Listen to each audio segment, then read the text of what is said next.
Kisah Sang Penakluk. Lanjut lagi, jangan lupa like, komen dan share cerita ini ke media sosial yang sahabat punya. Terima kasih. Bab 323-325 Su Ming Qin Yin. Henry Tian sudah lama tahu tentang penempatan personel militer di Villa Conor Sue. Karena itu, tanpa keyakinan penuh, Henry Tian pasti tidak akan berani membawa orang-orangnya masuk. Namun, Fang Hanshan tidak pernah menyangka bahwa Henry Tian sebenarnya adalah cucunya sendiri. Saat itu, Villa Conor Sue masih dikelilingi oleh suara sitar, tetapi irama sitar semakin keras. Sambil menyipitkan matanya, Kevin Ye ingin diam-diam menyaksikan pertempuran antara Lin Hai dan klan. Lagi pula, bagi Kevin Ye, selama itu tidak menyakiti orang-orang yang dia sayangi, maka bahkan jika keluarga Henry Tian membuat keributan, itu bukan urusannya. Namun, Kevin Ye tidak menyangka Henry Tian benar-benar berani menyentuh Cynthia Fang, yang merupakan sesuatu yang tidak dapat diterima Kevin Ye. Kemarahan Dewa Sembilan Alam perlahan mulai menyala. Kakak ada di tangan mereka. Apa yang harus kita lakukan? Apa yang harus kita lakukan? Mia Fang yang berada di atas panggung menatap Kevin Ye yang berada di sampingnya dengan suara gemetar. Kevin Ye pura-pura tidak melihatnya, dan terus bermain. Saat ini, Henry Tian tampak seperti seseorang yang percaya diri untuk menang, tetapi melihat ekspresinya, ekornya sudah menjulur ke langit. Elder Fang, bagaimana? Apakah kartuku benar-benar layak untuk dihormati? Henry Tian tertawa dan melanjutkan, Elder Fang, aku masih ingin menyerahkan pil pengembali jiwa, kita bisa melupakan segalanya. Jika tidak, maka aku akan menggunakan nyawa cucumu sebagai pengorbanan. Pencuri, kau berani. Fang Hanshan mengamuk, wajahnya pucat saat dia berkata. Dibandingkan dengan Fang Hanshan, Fang Yude, yang bahkan lebih cemas, bergegas ke depan kelompok dan memarahi, Henry Tian, kau lancang menjadi kepala keluarga, namun menggunakan metode yang tercela dan tercela seperti itu. Aku memperingatkanmu, sebaiknya kau segera melepaskan putriku. Jika tidak, klan Fangku pasti akan bergandengan tangan dan membakarmu sampai mati. Dihancurkan bersama. Henry Tian tertawa senang, Lao Erfang, kau terlalu naif. Keluarga Fangmu memiliki sejarah 100 tahun di Lin Hai, apakah kau pikir lelaki tua keluargamu punya nyali untuk mati bersamaku? Setelah klan Fang hancur, mari kita lihat wajah seperti apa yang kau miliki untuk bertemu dengan para leluhur klan Fang.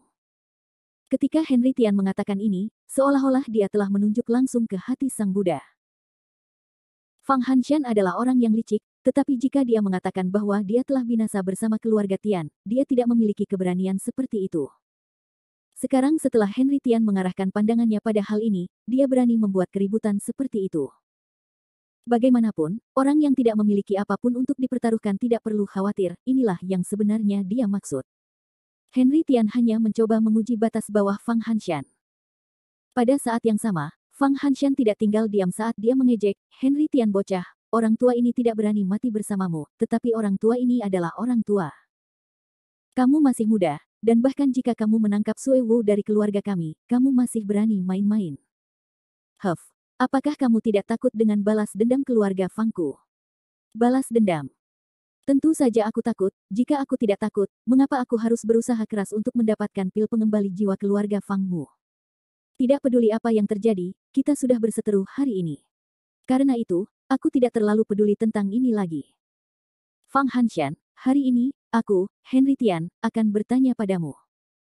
Gunakan nyawa cucumu sebagai ganti pil pengembali jiwa keluarga Fangmu. Fang Hanshan menggertakkan giginya, ekspresinya jelek, tetapi dia tetap tidak bersuara. Dia menatap ayahnya dengan ekspresi memohon, ayah, sebaiknya kita setuju saja. Henry Tian jelas sedang terburu-buru, jika kita memaksanya, maka Sue Wu, nyawa Sue Wu, sebagai seorang ayah, Fang Yut tentu saja menghargai nyawa putrinya. Bahkan jika Henry Tian hanya berpura-pura, Fang Yut tidak akan berani bertaruh. Bodoh. Fang Hanshan segera membentak putranya, pil pengembalian jiwa adalah harta kediaman keluarga Fang, harta yang diwariskan dari leluhur generasi keempat, bagaimana mungkin itu diserahkan kepada orang lain dengan begitu mudah?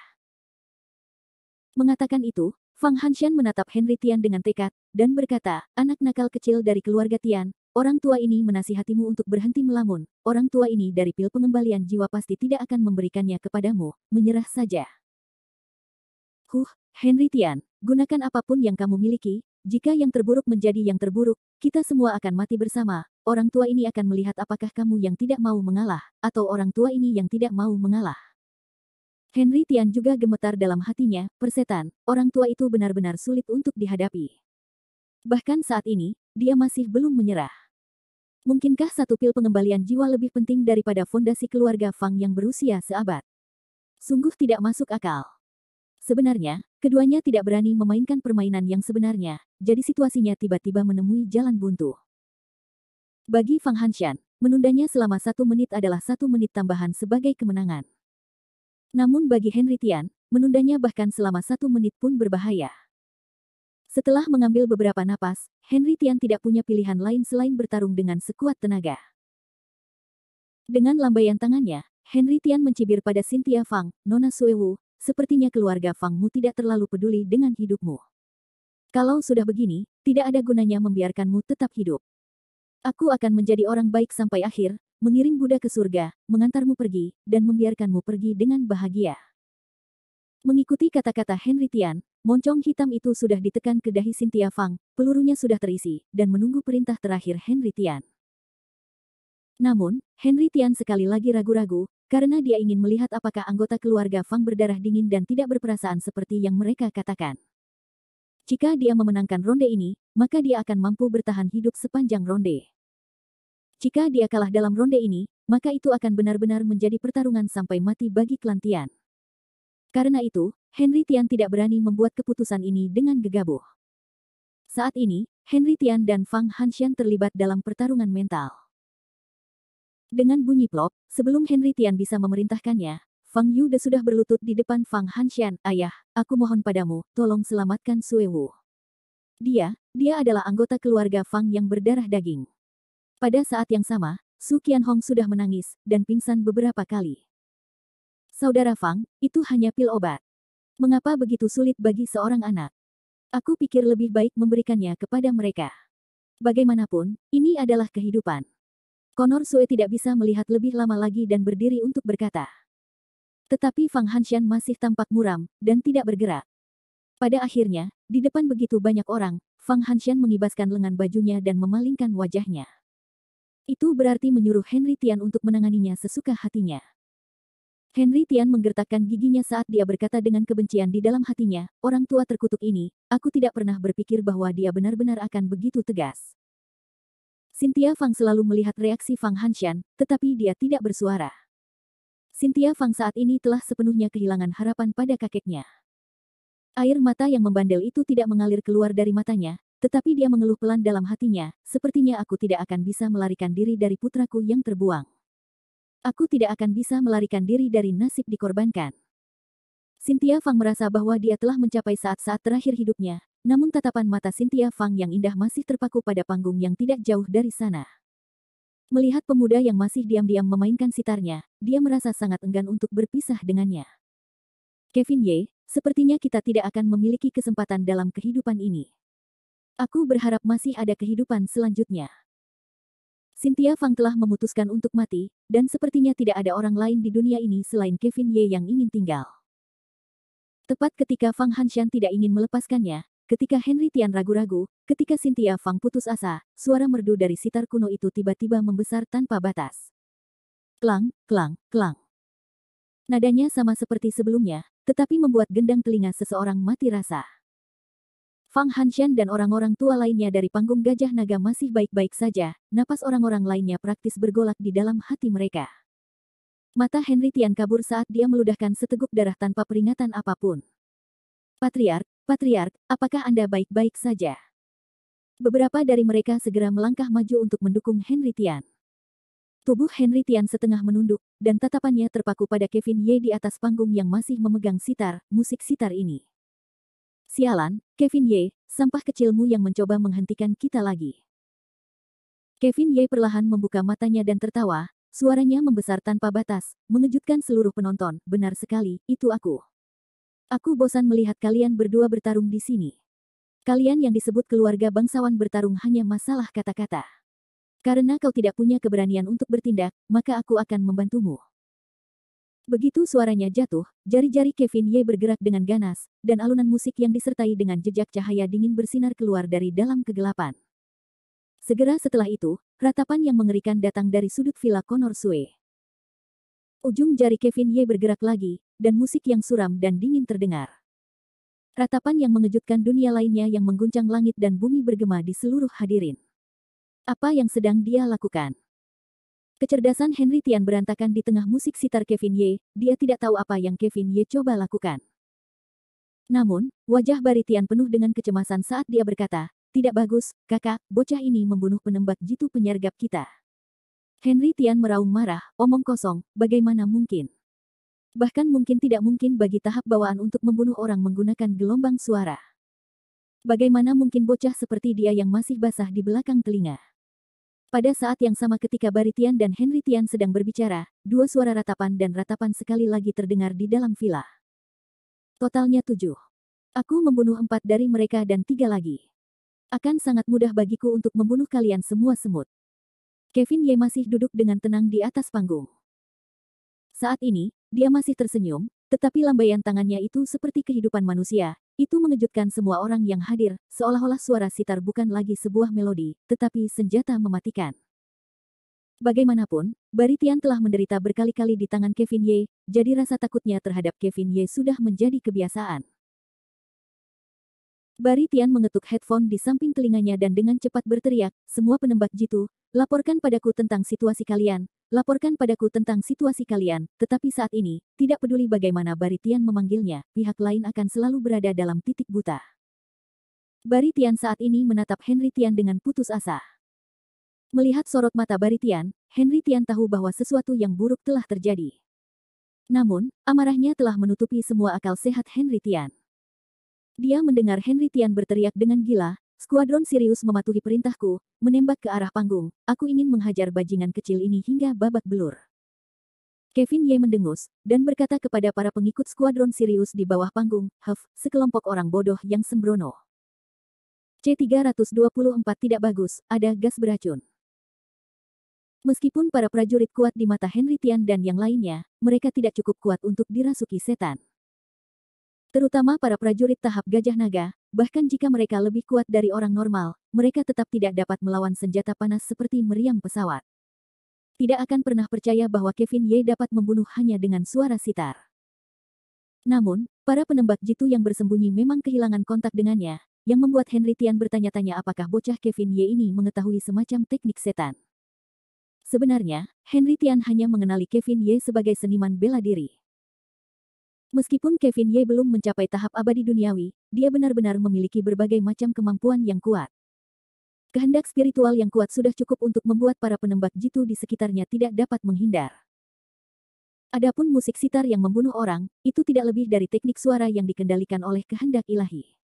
Ini tidak mengejutkan di dunia abadi. Namun, tidak dapat disangkal bahwa itu memiliki efek mengintimidasi seluruh penonton. Jangankan Henry Tian yang hampir menjadi gila, bahkan patriark lama keluarga Fang, patriark keluarga Nangong dan patriark keluarga Wu yang berkeringat dingin karena mereka merasakan segala macam ketakutan di hati mereka. Jika seseorang benar-benar dapat menggunakan musik sitar untuk membunuh seseorang, maka membunuh lawan akan menjadi hal yang tak terlihat dan menakutkan untuk dilakukan. Di mata para master seni bela diri yang hadir, kemisteriusan pemuda di atas panggung itu sekali lagi meningkat ke tingkat yang baru. Namun, Henry Tian tidak peduli dengan semua ini. Kevin Ye ini telah melukai putra bungsunya dan sekarang dia merusak rencananya. Hanya dengan satu perintah, lebih dari 20 anggota skuadron Sirius mengangkat tombak mereka pada saat yang sama, tidak peduli dengan Cynthia Fang yang berada di samping. Namun, menghadapi lebih dari 20 senapan mesin berat, Kevin Ye masih merasa tenang. Suara sitar tidak berhenti di situ, karena tawa menyebar dari tengah panggung. Yun Xiaoxi telah memutuskan jalannya, seolah-olah itu adalah fajar pagi. Menatap guntur di langit, menundukkan kepala dan mendesah pada kematian semut yang menyedihkan. Nada suaranya acuh tak acuh, dan dia memandang semua makhluk hidup sebagai semut. Seberapa mendominasi dia, dan seberapa riang dia. Kevin Ye dalam proses ini tampaknya tidak menjadi orang bodoh seperti alam fana, karena aura itu tampaknya telah kembali ke perasaan yang dimiliki oleh dewa pertama dari 9 alam saat itu. "Apa yang kau tunggu? Panggil aku."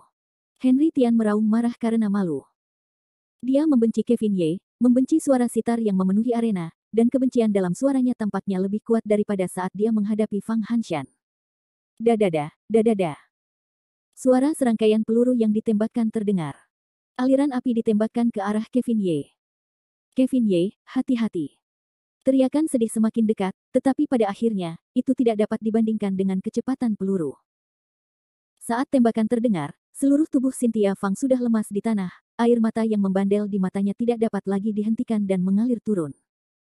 Melihat ekspresi Cynthia Fang, Baritian, yang berada di samping, hanya bisa menggertakkan giginya karena kebencian. Namun, melihat bahwa Kevin Ye akan dipukuli hingga menjadi saringan, dia merasakan kegembiraan yang tidak dapat dijelaskan di dalam hatinya. Di seluruh villa Conor Sue, selain teriakan melengking Cynthia Fang, Nindi Sue, Mia Fang sudah tercengang. Mata Mona Liu juga sudah basah, dan ingin maju 2 langkah untuk menghalangi di depan Kevin Ye. Namun, ia dihalau oleh aliran udara yang kuat. Henry Tian tertawa terbahak-bahak, hahaha, hahaha, Kevin Ye, dasar bajingan. Bocah merah kecil, aku ingin melihat bagaimana kau akan mati kali ini. Beraninya kau menyakiti kuyerku, ini takdirmu. Fang Youjiu, di sisi lain, awalnya ingin memerintahkan peleton pengawalnya sendiri untuk menembaki apa yang disebut skuadron Sirius ini, tetapi Fang Hanshan dengan paksa menghentikannya. Hal ini membuat kepala klan Nangong dan Patriark Ou yang di belakang Fang Hanshan saling memandang, dan diam-diam mundur 2 langkah. Jelas bahwa Kevin Ye berusaha membela keluarga Fang, tetapi pada saat yang kritis seperti itu, dia tidak mengulurkan tangan membantu. Dia hanya menonton dari pinggir lapangan, menyebabkan kedua tetua, keluarga Nangong dan keluarga Nangong, merasa sangat tidak senang di hati mereka. Tentu saja, orang yang paling marah saat ini masih Pak Tua Conor Sue. Conor Sue mendengus dingin, wajahnya menjadi gelap, tidak ada yang tahu apa yang sedang dipikirkannya. Peluru itu bergerak cepat dan langsung muncul di depan Kevin Ye. Tepat ketika semua orang merasa bahwa Kevin Ye pasti akan mati, Kevin Ye hanya tertawa dingin, dan energi spiritual kekacauan yang ditanamkan di tubuhnya oleh Dewa Iblis 9 Revolusi mulai beredar begitu mereka menerima serangan itu. Ki kuat yang kuat segera membentuk lapisan pelindung di sekitar Kevin Ye dan Mia Fang di atas panggung. Ketika peluru mendekatinya, mereka segera dicerna oleh ki kuat dan berubah menjadi ketiadaan. Setelah suara tembakan, semua orang terkejut saat mendapati pemuda cerdas itu masih duduk di tengah panggung, jari-jarinya membelai sitar, seolah-olah dia tidak terpengaruh sedikit pun. Suara sitar yang berputar pelan terus bergema di atas seluruh villa Conor Sue. Setelah tertawa meremehkan, Kevin Ye mengangkat alisnya sedikit dan berkata, peluru penghancur baju zirah. Kekuatan ini hanya sebatas ini. Mendengar tawa Kevin Ye yang jenaka, wajah tua Henry Tian memerah sampai ke lehernya. Jika dia bisa melepaskan tembakan itu, maka Henry Tian mungkin akan marah sejak awal. Namun, mereka yang khawatir dengan Kevin Ye berbeda. Setelah mendengar suara Kevin Ye, mereka segera menjadi tenang dan memiliki senyum di wajah mereka yang mengatakan bahwa mereka telah lolos dari kematian. Dengan patuh membuat lubang di tanah, saudara iparku terlalu hebat. Dia seperti dewa yang turun ke dunia fana, kebal terhadap pedang dan tombak. Ini adalah tubuh dari siluman sitar 6 jari. Pada saat ini, tidak ada orang lain yang masih bisa membuat pernyataan jenaka seperti itu, hanya Michael Liu yang tidak berperasaan itu. Serangan pertama tidak berpengaruh, Henry Tian tidak menyerah, dan memarahinya lagi, pukul dia, teruslah bertarung, aku tidak percaya, bahwa hari ini kamu tidak akan bisa membunuh bocah yang basah di belakang telinga.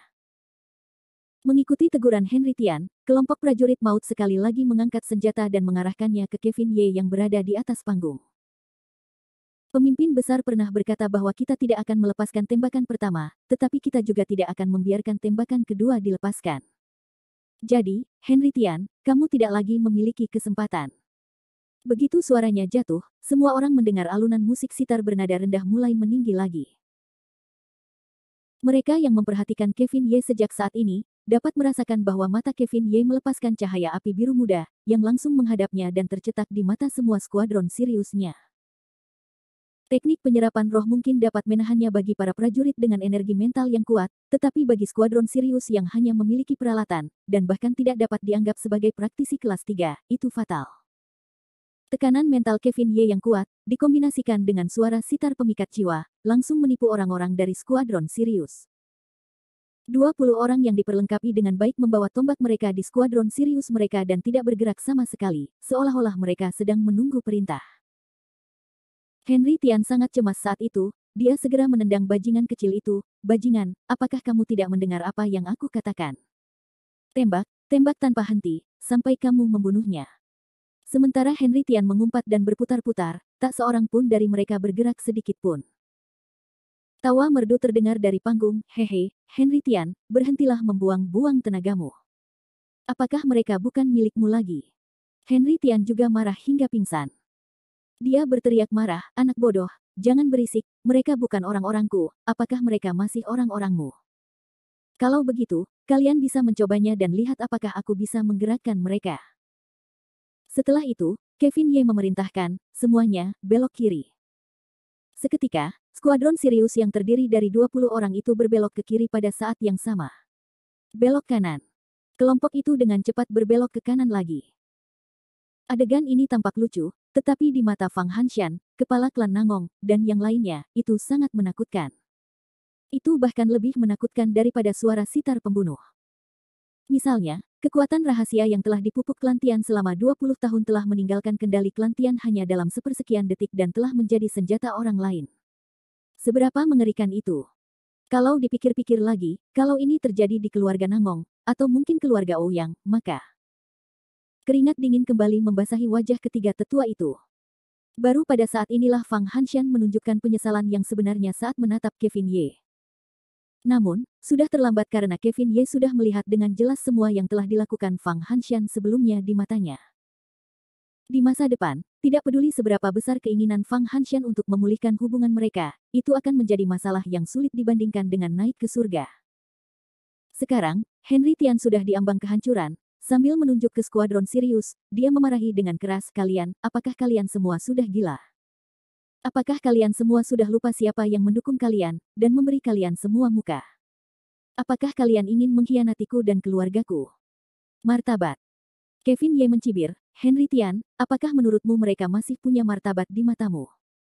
Bukankah mereka hanya sekelompok pejuang kematian yang hanya tahu cara membunuh? Saat dia selesai berbicara, alunan musik sitar merdu yang berlangsung selama setengah jam akhirnya berakhir. Kevin Ye tertawa ringan, baiklah, permainannya sudah berakhir. Semua orang memilikinya. Berbaliklah dan bunuh semua orang di klan Tian. Jangan biarkan seorang pun hidup. Mengikuti perintah Kevin Ye, 20 skuadron Sirius segera berbalik, dan dengan kecepatan kilat, mengepung seluruh orang-orang dari keluarga Tian. Pada saat ini, pandangan mereka kosong. Tanpa berpikir, mereka semua mulai menarik pelatuk. Pada saat ini, hati Fang Hanshan sudah dingin sampai ke tulang. Kevin Ye terlalu gila, terlalu tidak normal. Selain itu, dia masih muda dan punya ruang tak terbatas untuk berkembang. Begitu dia dewasa, tak seorang pun akan bisa menggoyahkannya. Keluarga Nangong dan keluarga Ouyang juga saling memandang karena pikiran mereka terus berputar. Melihat keluarga Tian akan segera dimusnahkan, kepala klan Nangong tanpa daya melontarkan sebuah kalimat. Sepertinya kita telah meremehkan anak ini, keluarga Ye. Sial, dibandingkan dengan bocah Kevin Ye ini, apa yang disebut kekuatan super tipe spiritual itu hanyalah omong kosong. Patriark Ouyang di sisi lain, melengkungkan bibirnya dan tertawa, sambil bergumam pada dirinya sendiri, aku menyadari bahwa lelaki tua ini benar-benar perlu membiarkan kedua cucu perempuanku dan Kevin Ye memiliki kontak yang baik satu sama lain. Perangkap kecantikan. Hantu tua Ouyang, untuk memenangkan seorang anak muda, kau terlalu tak tahu malu. Kepala klan Nangong mendengus, dan berkata dengan nada meremehkan. Namun, tepat ketika semua orang mengira bahwa Henry Tian dan klan Tian sudah mati, sebuah bayangan hitam melintas di belakang Henry Tian, dan kemudian, asap biru muda mengelilingi skuadron Sirius klan Tian. Kepala klan Nangong adalah yang pertama bereaksi dan berseru, tidak bagus, ada gas beracun.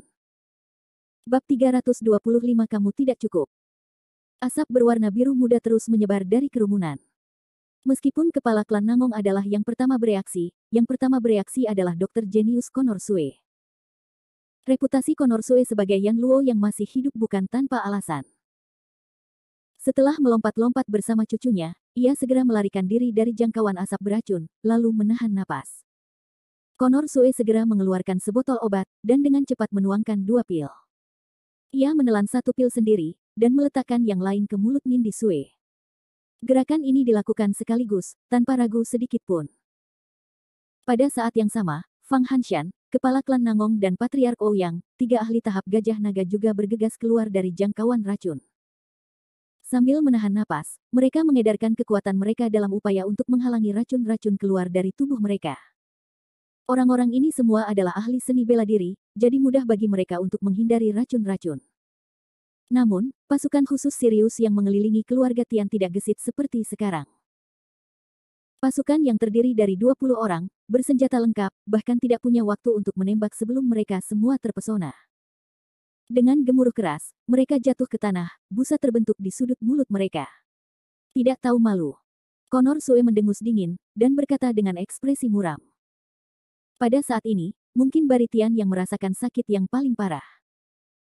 Melihat skuadron Sirius yang telah susah payah ia kembangkan selama 20 tahun jatuh satu persatu di depannya, rasa sakit yang menyayat hati seperti itu sulit diungkapkan dengan kata-kata. Melirik skuadron Sirius di tanah yang tidak diketahuinya apakah mereka sudah mati atau masih hidup, Baritian mendengus marah. Matanya sedalam serigala saat ia menatap tajam ke arah Kevin Ye yang masih duduk di panggung. Meskipun ada jarak lebih dari 10 meter di antara mereka, ia masih bisa dengan jelas merasakan kebencian. Kekuatan pertahanan terakhir yang diam-diam dipelihara dan dibangun oleh klan Tian selama 20 tahun runtuh begitu saja. Sebagai kepala keluarga Tian, Henry Tian hanya mendengus dingin dengan jijik. Kemudian, dia menoleh ke pria berpakaian hitam di sampingnya dan berkata dengan hormat, "Yao Lao, aku serahkan urusan berikut padamu." Hehe, bocah Henry Tian, tenang saja, dia hanya seorang junior, bagaimana mungkin orang tua ini bisa mengalahkannya? Mengenakan pakaian tidur, suaranya sangat tajam, menyebabkan seseorang merasa tidak nyaman di sekujur tubuh. Tatapan kepala klan Nangong goyah. Sambil tertawa, dia berkata kepada pria berpakaian tidur itu, "Aku yakin kamu adalah ahli legendaris dengan tahap gajah naga yang tersembunyi di klan Tian." Bukan hanya kepala klan Nangong, bahkan tetua keluarga Ouyang tidak tahu apa-apa tentang tahap gajah naga misterius keluarga Tian. Aku tidak pernah menyangka bahwa keluarga Tian tidak hanya membesarkan ahli gajah naga, tetapi juga pengguna racun yang hebat. Hehe, lelaki tua ini telah tinggal di Linhai selama 30 tahun. Tidak sopan untuk tidak memperhatikan kedua leluhur karena mereka berdua berasal dari tahap gajah naga yang sama. Pria berpakaian hitam itu tertawa, makna dalam kata-katanya tampaknya tidak menempatkan kedua maestro itu di matanya. Tetua dari klan Ouyang mencibir. Kami telah menyembunyikan kekuatan kami selama 30 tahun, tetapi kami belum mendengar apapun tentang prestasi Anda. Anda benar-benar orang yang baik. Setelah jeda, kepala keluarga Ouyang melanjutkan dengan suara dingin, sudah 30 tahun. Sangat disayangkan bahwa kami belum bertarung dengan orang seperti Anda. Tetapi untungnya, Anda masih tidak bisa menahan diri untuk tidak melompat keluar hari ini. Kalau begitu, mari kita gunakan tempat tua ini untuk mengadakan kontes yang bagus, kontes. Kepala klan Nangong juga ingin mencobanya, hantu tua Ouyang, hitunglah aku juga. Orang tua ini ingin melihat seberapa kuat teknik racun tikus tersembunyi ini. Apakah cukup untuk melawan 1 lawan 3? Tidak mengherankan bahwa Patriark Ouyang dan kepala klan Nangong dipenuhi dengan kemarahan yang benar. Bagaimanapun, menggunakan racun adalah metode tercela yang dibenci oleh seni bela diri yang benar Lin Feng. Selain itu, kedua orang tua ini ingin melemparkan ranting zaitun pada pemuda di atas panggung, jadi jika mereka dapat membantu Kevin Ye menanggung sebagian tekanan saat ini, mereka tentu akan memberinya kesan yang baik. Setidaknya begitu pemuda itu tumbuh dewasa di masa depan, dia sama sekali tidak akan memiliki permusuhan terhadap keluarga Nangong. Namun, menghadapi dua ahli dari panggung gajah naga yang ingin mencobanya dan siap untuk bergerak padanya, Yao Lao, yang mengenakan pakaian tidur, tidak sedikit pun gugup. Yao Lao tertawa sinis, "Hehe, Ouyang Changfeng, Frederick Nangong, saya pikir kalian berdua orang tua harus berhenti bertarung sampai mati untuk saat ini. Aku akan mengutamakan nyawa kalian, tunggu sampai orang tua ini selesai mengurus bocah di atas panggung itu." Sombong. Kepala klan Nangong memarahinya. Patriark Ouyang menyipitkan matanya dan berkata dengan niat membunuh, "Kau sedang mencari kematian." Kedua patriark, yang bahkan belum berusia 160 tahun, saling memandang. Ki Ouyang Changfeng segera tenggelam ke dalam dantiannya, tinjunya yang tua berubah menjadi semburan energi tinju. Frederick Nangong juga tidak mau ketinggalan, tangannya membentuk jembatan di depan dadanya. Sebaliknya, Yao Lao tersenyum dingin. Dia tidak berniat sedikit pun untuk bergerak dan hanya menghitung mundur dengan lembut. 3, 2, 1. Seketika, wajah Frederick Nangong dan Ouyang Changfeng menjadi jelek, dan dahi mereka mulai meneteskan keringat. Apa yang terjadi? Dia jelas tidak diracuni tadi, bagaimana ini bisa terjadi? Wajah Frederick Nangong memerah, dia merasa bahwa dia sama sekali tidak dapat mengedarkan kibawaan di tubuhnya. Kamu, apa yang kamu lakukan? Dan kondisi Ouyang Changfeng tidak jauh lebih baik. Meskipun tinjunya masih terulur, tinjunya tidak dapat mengerahkan kekuatan apapun. Bahkan kakinya mulai terasa ringan. Sebelum pertarungan dimulai, Frederick Nangong dan Ouyang Changfeng sudah lumpuh. Keduanya lemas hampir bersamaan dan terduduk di tanah. Ketika Fang Hanshan melihat pemandangan ini, dia pertama kali terkejut di dalam hatinya, dan kemudian, dia juga mulai mengedarkan kultivasinya secara diam-diam. Namun, kondisinya hampir tidak berbeda dengan Frederick Nangong dan Ouyang Changfeng. Selama dia mengedarkan kultivasinya, seluruh tubuhnya tampak lemas. Ayah, ada apa? Kamu juga diracuni. Fang Yude dan dua Four Brother segera menyadari ketidaknormalan Fang Hanshan dan bergegas maju untuk mendukungnya. Melihat itu, wajah Henry Tian langsung menampakkan senyum liar, dan tertawa terbahak-bahak, hahaha, Dragon Elephant Stage. Dragon Elephant Stage yang legendaris hanya begitu-begitu saja. Mengapa seperti ini? Bahkan Conor Sue, yang merupakan ahli dalam farmakologi, tidak dapat memahaminya tidak peduli seberapa banyak dia melihat situasi yang tiba-tiba itu. Namun, dengan sangat cepat, mata Conor Sue berbinar, dan dia berteriak, semuanya, santai saja, jangan beruntung, kabut biru muda tadi hanya kedok. Kita semua telah jatuh ke dalam perangkapnya. Yao Lao terkekeh, Conor Sue, seperti yang diharapkan dari Life Hades, dia bereaksi begitu cepat. Namun, Anda salah dalam satu hal, kabut biru muda itu bukanlah kedok, benda itu hanya digunakan untuk menghadapi skuadron Sirius dan para kerangka pemberontak itu. Dan hal yang sebenarnya tentang kalian para seniman bela diri adalah bahwa orang tua ini menggunakan ini. Saat dia berbicara, Yao Lao mengeluarkan sesuatu dari tangannya seolah-olah dia sedang pamer. Itu adalah botol porselen putih bersih dengan mulut terbuka, tetapi tidak ada jejak bau aneh yang dapat dideteksi. Tidak berwarna dan tidak berasa, ini adalah hujan salju bulan Juni. Mata Conor Sue menyipit, dan dia dengan ganas melangkah mundur. Kamu. Melihat Conor Sue mengenalinya, Yao Lao sama sekali tidak terkejut. Ia tersenyum menawan, akhirnya kau ingat, tapi sekarang sudah terlambat, adik muda Conor Sue. Conor Sue menggertakkan giginya dan mendengus, Yao Jiaxin, jadi itu kau. Pengkhianat terkutuk, aku tidak menyangka kau masih hidup. Hehe, adik muda Conor Sue, ada apa? Kau terkejut aku masih hidup, kan? Namun, berkat kau, aku, seniormu, telah hidup selama 30 tahun seperti tikus jalanan. Yao Lao tersenyum muram. Setelah itu, ia perlahan melepaskan kain hitam yang menutupi wajahnya. Di bawah sinar bulan, wajah buas perlahan terungkap. Adik Conor Sue, kaulah yang membawa orang-orang dari lembah Raja Obat untuk mengejarku sepanjang jalan saat itu, dan mengejarku sampai aku jatuh dari tebing. Tapi aku selamat, demi Tuhan. Sambil berbicara, Yao Lao berjalan perlahan ke arah Conor Sue, begitu aku lolos dari kematian, aku bersumpah kepada surga bahwa suatu hari, aku, Yao Jiaxin, akan memusnahkan seluruh lembah dewa obatmu dan membakar Grimoire Raja Obat terkutuk itu. Hehe, 30 tahun telah berlalu. 30 tahun telah berlalu dalam sekejap. Saudara Conor Sue, sudah waktunya bagi kita saudara seperguruan untuk melunasi hutang kita saat itu. Conor Sue mendengus dingin dengan jijik pengkhianat, tahun itu, kau pertama kali mencuri Grimoire Raja Obat dan teknik terlarang, dan kemudian membunuh Tuan Guru dengan rencana racun. Bahkan sekarang, kau masih tidak tahu bagaimana cara bertobat. Aku, Conor Sue, memegang token Raja Obat, jadi aku harus membalas dendam untuk Tuan dan membersihkan urusan lembah Raja Pilku. Hanya denganmu, hahaha. Yao Jiaxin menertawakannya dengan keras, sama sekali tidak menaruh perhatian pada Conor Sue. Namun, ketika melihat mereka berdua bertarung dengan pedang, Henry Tian langsung menyela, Yao Lao, jangan buang waktu berbicara dengan sekelompok orang ini. Sampah di panggung memiliki tingkat kultivasi yang jauh lebih tinggi daripada Conor Sue, jadi yang terpenting adalah menyelesaikan masalah dengannya terlebih dahulu. Yao Lao menganggukkan kepalanya dan tersenyum dingin pada Conor Sue, aku akan menjaga nyawa anjingmu terlebih dahulu. Kau bisa berurusan denganku setelah aku membunuh bocah itu. Sambil berkata demikian, Yao Lao melirik Henry Tian dan berkata, Henry Tian bocah, kau tetap di sini dan awasi lelaki tua ini. Adik mudaku ini dikenal sebagai Hades yang hidup. Jika dia menemukan kesempatan untuk membantu beberapa orang tua ini menyingkirkan salju terapung Juni milikku, dan membuat ketiga ahli naga dan gajah ini pulih, bukankah itu akan sulit untuk dihadapi? Meskipun Henry Tian sedang bersemangat saat itu, dia tidak kehilangan akal sehatnya. Melihat Yao Jiaxin, dia mengangguk dengan serius, Yao Lao, jangan khawatir, aku masih bisa menangani Conor Sue seorang.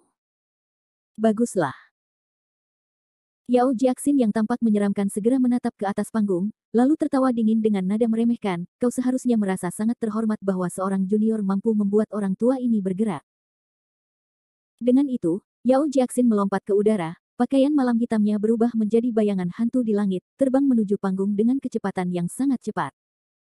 Huff, naga gajah tingkat menengah, kau cukup menarik. Tapi hanya denganmu, itu tidak cukup. Setelah suara dingin, suara sitar, yang baru saja selesai dimainkan di tirai, sekali lagi bergema di dalam villa Conor Sue.